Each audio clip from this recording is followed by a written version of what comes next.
siya para po makita po natin yung layout ng floor plan at nang ma-check nyo po sa loob.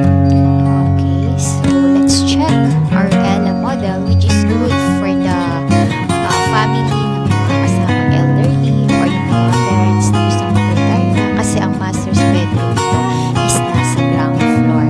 Yan, so pagpasok po natin dito po sa bandang left, ay makikita po natin ang ating living area.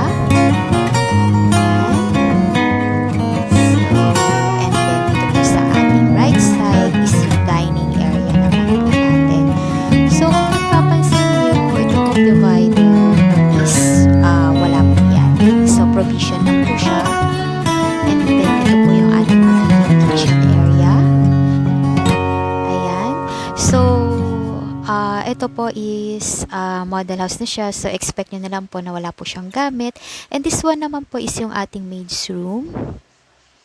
And then itong door na to is going to the service area. So ang property line mo is hanggang dyan lang po sa far wall. Yan. So pwede mo yung maging laundry area. Okay, so balik po tayo sa loob.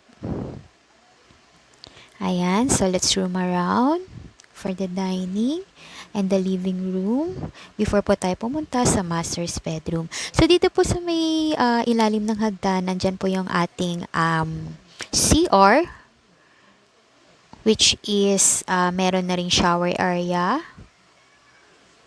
Ayan.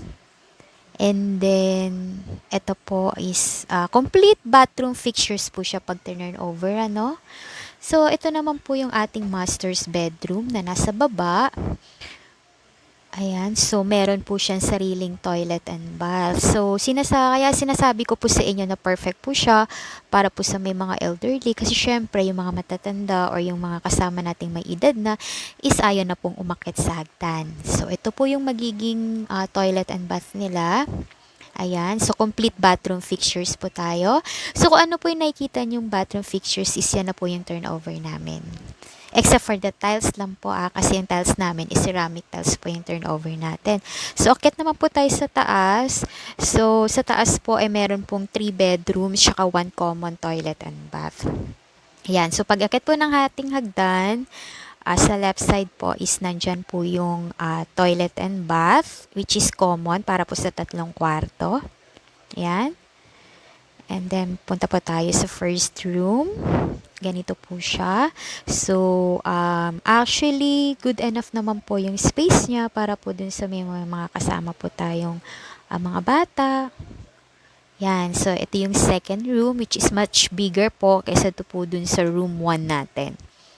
Yan. So, kasya po yung 2 single bed. And then, may space din po kayo for the built-in cabinets. And for the room number 3, is ito naman po siya. Ayan. So, good enough na rin po para po sa isang tao or 2 tao, which is na pwede naman po kayo magpalagay ng bunk bed. So, ito po